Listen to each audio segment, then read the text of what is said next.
I knew the second I saw the riding mower tracks cutting through my back trail that somebody from that neighborhood had finally crossed a line they couldn't uncross. Then I saw the pile: branches, wet grass clippings, busted drywall, old mulch bags, even somebody's rotten patio furniture stacked right up against my fence like my land was some kind of public landfill. And the thing that really got me wasn't even the trash. It was how comfortable they looked doing it on the security footage, laughing while they dumped it over the fence like they'd done it 100 times before. I live just outside a development called Blackwood Heights, one of those upscale gated communities that popped up about 10 years ago after developers started buying farmland outside town and turning it into luxury country living. Big stone entrances, fake waterfalls, matching mailboxes, HOA newsletters that read like threats. You know the type. Meanwhile, my place had been there long before any of them showed up. My grandfather bought the land back in the 70s when nobody wanted to live this far outside the city. 10 wooded acres, a small cabin-style house, trails winding down toward the creek, enough quiet that at night all you hear are frogs and wind moving through pine trees. That quiet mattered to me more than people probably realized. After my divorce, I stopped wanting crowds, stopped wanting noise. I spent years working commercial construction in Nashville, always around yelling, engines, concrete dust, deadlines.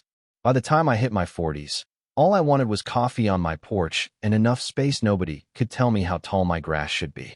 The people in Blackwood Heights did not understand that mindset. To them, land existed to impress other people. Every lawn looked like a golf course. Every driveway had some oversized SUV that had never seen dirt in its life. Half the folks there treated landscaping like a competitive sport. You'd see grown adults standing around on Saturdays drinking wine and judging hydrangeas like they were Olympic judges. At first, we mostly ignored each other. Every now and then I'd catch somebody slowing down near my property line, staring at my old barn or the trails cutting through the woods like they couldn't understand why someone wouldn't develop it. One guy actually offered to buy 3 acres from me so the HOA could expand the recreation space. I told him the woods already had recreation. It was called trees. He didn't laugh. Still, things stayed civil until spring cleanup season rolled around. That morning I'd gone down toward the creek to check trail cameras because something had been getting into my chicken feed. I figured raccoons. Instead, I found that mountain of garbage leaning against the fence line. Fresh tire tracks. Broken branches snapped underfoot. The smell of wet grass and construction adhesive baking in the sun. I just stood there for a second staring at it. You ever get so mad you go completely calm? That was me. I walked back to the house, pulled up the security footage from the pole cam I had mounted near the South Trail, and there they were. 3 landscaping trucks from the same company rolling behind the subdivision over 2 different afternoons. One of the crews even pointed at my no trespassing sign before backing up and dumping anyway. That part stayed with me, because now it wasn't ignorance anymore. It was permission. Somewhere along the line, these people had decided land outside their gates didn't belong to a real person. So I drove straight to the HOA office. Now, the president of Blackwood Heights was a woman named Cynthia Draper, early 50s, always dressed like she was about to walk into a country club brunch, blonde hair locked into place by what had to be industrial-grade hairspray.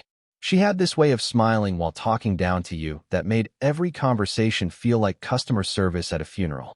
I walked in carrying printed screenshots from the footage and set them on her desk. She barely glanced at them. "Well," she said, leaning back slowly, "that area behind the subdivision has always been a little unclear property-wise." I actually laughed when she said it because I thought she was joking. "Unclear," I said. "Cynthia, those fence posts are older than your neighborhood." She folded her hands together like a politician preparing for a press conference. Our landscaping contractors were probably under the impression that it was in used land. Unused. I remember staring at her after she said that word. Unused. Like because I wasn't building condos on it. Because I liked trees more than tennis courts, suddenly my property didn't count. I told her she had 7 days to remove every bit of that garbage or I'd deal with it myself. And the worst part? She smiled. Not nervous. Not apologetic. Amused. Like she thought I was some bitter hillbilly throwing a tantrum because rich people inconvenienced him. What Cynthia didn't understand was, I'd spent most of my life around construction crews, contractors, developers, inspectors, and one thing I learned real young is this. People get real arrogant when they think there won't be consequences. And by day 8, I was done being polite. By the 8th day, that pile was still sitting there baking in the Tennessee heat, like some kind of monument to entitlement. If anything, it had gotten bigger. Somebody had added fresh hedge trimmings and what looked like leftover tile from a bathroom remodel. That's when I realized this wasn't just laziness anymore. Once people think they can get away with something, they start testing how far they can push it.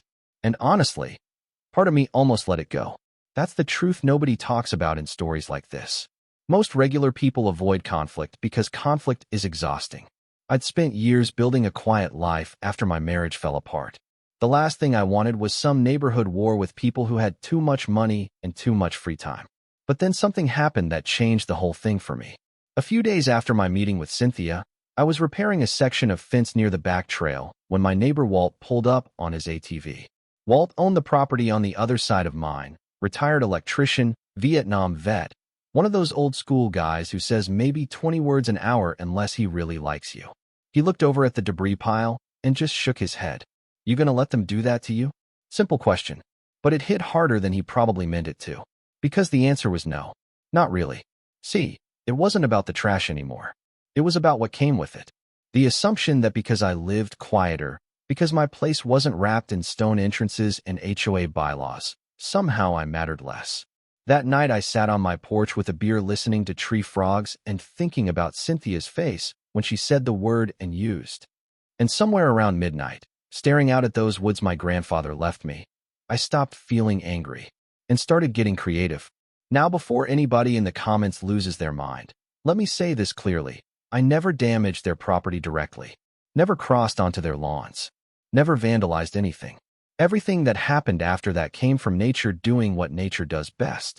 I rented an industrial wood chipper and compost shredder from a place about 30 minutes outside town. The guy at the rental counter asked what project I was working on, and I told him, neighborhood improvement. He laughed harder than he should have. Over the next 2 days, I processed every ounce of debris they dumped on my land. Grass clippings, mulch, branches, leaves, all shredded down into rich compost. Then I started adding to it.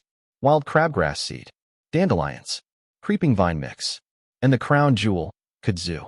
Now, if you didn't grow up in the South, you may not understand how terrifying kudzu actually is. That stuff doesn't grow like a normal plant. It advances. It swallows things. Old barns, telephone poles, abandoned cars. Kudzu covers everything until it looks like nature itself is trying to erase civilization. And technically, it wasn't illegal on my property. Questionable? Maybe. Petty? Absolutely. Illegal? No. I spent an entire Saturday running my tractor along the fence line, spreading that compost mixture thick right near the edge of Blackwood Heights. Didn't cross the property line once. I even checked the survey markers twice. And while I worked, I could feel eyes on me. A couple homeowners stood out on their elevated decks pretending not to stare. One woman in a visor actually took pictures of me with her phone. Around sunset, a guy I'd seen jogging through the subdivision walked down near the fence and yelled, "What ya planting over there?" I looked right at him and said, "Privacy." He didn't know what I meant yet, but he would. The first week, nothing happened. Then came the rain. Warm spring rain followed by humid 80-degree weather, basically steroids for invasive plants. Within days, little green shoots started appearing all along the fence line. By the second week, vines were climbing through the decorative iron fencing behind several homes. And that's when the panic started. One morning I woke up to my phone buzzing nonstop. Unknown numbers. Voicemails. One woman sounded genuinely emotional. "There are weeds coming through our retaining wall." Another guy was furious. "Whatever you planted is spreading onto private property." I almost called him back just to ask if he understood the irony. Then Cynthia called. I'll give her credit. She skipped the fake politeness this time. "What exactly did you do?" she snapped the second I answered. I leaned back in my porch chair and watched 2 deer move through the tree line while she talked. "Well," I said calmly, "I recycled the material your residents illegally dumped on my property. You planted invasive species next to our homes." "No," I said. "I improved my soil quality on my land. Remember? The gray area." Silence. You could actually hear her trying not to explode. By the 3rd week, Blackwood Heights looked like it was losing a fight against the jungle. Thick vines crawled under fences. Dandelions exploded across pristine lawns like yellow fireworks. Crabgrass spread through sprinkler systems and flower beds. One house near the southern edge got hit the worst. The vines wrapped around decorative shrubs and climbed halfway up a pergola before landscapers hacked them down. And those landscapers? Same company. I recognized the trucks immediately. One afternoon, I watched them from my trail cam footage spraying chemicals near the property line while homeowners stood nearby arguing.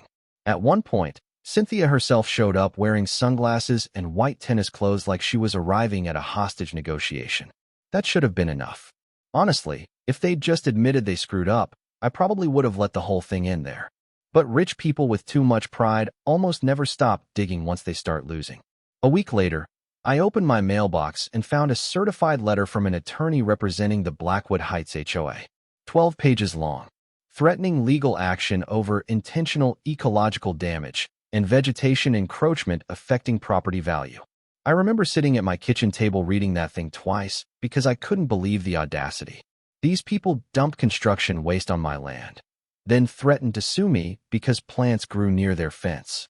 That was the moment the whole situation changed from neighborhood drama into something bigger. Because unlike Cynthia and her little HOA board, I actually knew how county enforcement worked. Years in construction taught me something important. Local inspectors love paperwork when it's handed to them clean and easy. So instead of calling a lawyer, I called the county environmental office. And once the inspector saw the footage of those landscaping trucks dumping debris over my fence, the expression on his face changed immediately. That man actually paused the video, leaned back in his chair, and said, "Well, these folks are about to have a very expensive month." The county inspector showed up 3 days later in an unmarked pickup wearing jeans, work boots, and the kind of expression that told me he was already tired of everybody involved before the conversation even started. His name was Russell, older guy, probably late 60s, former contractor himself from the sound of it. He walked the fence line slowly while I explained everything, stopping every few feet to take photos of the debris pile, the tire tracks, the remnants of construction materials still mixed into the compost. Then I showed him the security footage. Not edited, not dramatic, just clean timestamps of landscaping trucks backing up to my property and dumping load after load over the fence while workers joked around smoking cigarettes. Russell watched the whole thing without speaking. When the third truck appeared on screen, he muttered, "Jesus Christ, they didn't even try to hide it." That's when I knew Blackwood Heights was in trouble. See, what most people don't understand is counties take illegal dumping seriously for one reason above all else: liability. Once construction debris enters private land, especially near water runoff areas, it becomes an environmental issue. Paint residue, treated wood, adhesives, chemicals, suddenly it's not yard waste anymore. And my creek ran less than 200 yards downhill. Russell asked me one question before leaving. "You want this handled informally or officially?" I thought about it for maybe 2 seconds. "Officially." He nodded once like he expected that answer all along. About 10 days later, the storm hit. The landscaping company got fined first. Then each homeowner involved got separate citations. The HOA itself got dragged into the investigation because emails surfaced showing multiple complaints from residents about landscapers dumping behind the subdivision months before my footage was ever recorded. Meaning Cynthia knew. Or at the very least, she should have known. That's where things got ugly inside the neighborhood. Walt called me one evening laughing so hard, he could barely talk straight. "You need to drive by that entrance tomorrow," he said. And I did. Lord, it looked like a civil war. Residents standing outside arguing in clusters, landscaping crews tearing out dead sections of lawn, HOA board members getting cornered near the mailbox pavilion while people demanded answers. One guy in golf clothes was screaming loud enough I could hear him from the road. "I pay $900 a month in HOA fees, and my backyard looks like Jumanji." I'm not proud of this next part, but I laughed so hard I had to pull the truck over. The total fines ended up somewhere around 80 grand once cleanup costs got added. Apparently, the environmental office found enough treated lumber and construction adhesive in the pile to classify portions of it as unlawful disposal. And because the HOA had ignored previous complaints, the county came down harder than usual. That was the moment Blackwood Heights stopped acting superior around town. Funny how quickly arrogance disappears once invoices start arriving. But the part nobody saw coming was what happened to Cynthia. About a month after the citations went out, she showed up at my property alone. No sunglasses, no tennis outfit, no polished HOA smile. Just jeans, a gray sweatshirt, and a face that looked 10 years older than the last time I saw her. I was stacking firewood when her SUV pulled into the gravel drive. She stepped out slowly and looked around at the woods for a second before speaking. "I think we got off on the wrong foot." I actually laughed at that. "You dumped garbage on my land, Cynthia." She crossed her arms like she was cold, even though it was warm outside. "I didn't personally dump anything." "No," I said. "You just defended the people who did." That one landed. You could see it in her face. For a few seconds, neither of us said anything. Just wind moving through trees and the sound of my splitter ticking as it cooled off in the driveway. Then she surprised me. "I grew up poor," she said quietly. "You know that?" I didn't answer. "My father worked maintenance for the county parks department. We lived in a trailer until I was 14. She looked back toward the subdivision entrance, barely visible through the trees. "When we moved into Blackwood Heights, I spent years trying to fit in there. Years. And suddenly everything about her made sense. The perfection, the control, the way she talked like she was always performing for invisible judges. People who spend too long desperate to belong will defend a broken system just to avoid being excluded from it. Doesn't excuse what she did, but I understood it better. She told me the HOA board was probably forcing her out at the next election. Said residents blamed her for escalating the situation instead of handling it quietly when I first complained. Then she looked at the tree line where the vines had grown thick along the back fence and asked, almost reluctantly, "So what happens now?" I looked out toward the woods myself. Truth was, my property had never looked better. The compost enriched the soil. Wildflowers started blooming near the fence line. Birds and deer moved back into areas that used to be thin and patchy. And the overgrowth created such a dense natural barrier, I couldn't even see most of Blackwood Heights anymore. Which honestly felt perfect. "I think," I told her, "everybody should probably stay on their own side of the fence." She nodded slowly. No comeback. No speech. Then she got back in her SUV and drove away. I haven't spoken to her since. Now every town has people who think I overreacted. Some say I should have just hired a lawyer immediately instead of turning the whole thing into a neighborhood nightmare. Others think Blackwood Heights got exactly what they deserved after treating somebody else's property like a dumping ground. And honestly, maybe both sides are right. But I'll tell you this, nobody has thrown so much as a single leaf over my fence ever again. These days when I sit on my porch in the evening, all I see are trees, wildflowers, and that thick wall of green separating me from the subdivision behind it. Nature handled the privacy issue better than any fence ever could. And every once in a while, when the wind shifts just right, I can still hear lawn crews somewhere on the other side of those woods fighting a war against weeds they helped create. So tell me in the comments, did I take it too far, or did the HOA finally get the lesson they deserved? And if somebody treated your property like theirs, what would you have done differently? Don't forget to like, subscribe, and stick around for more stories where karma has a habit of growing wild.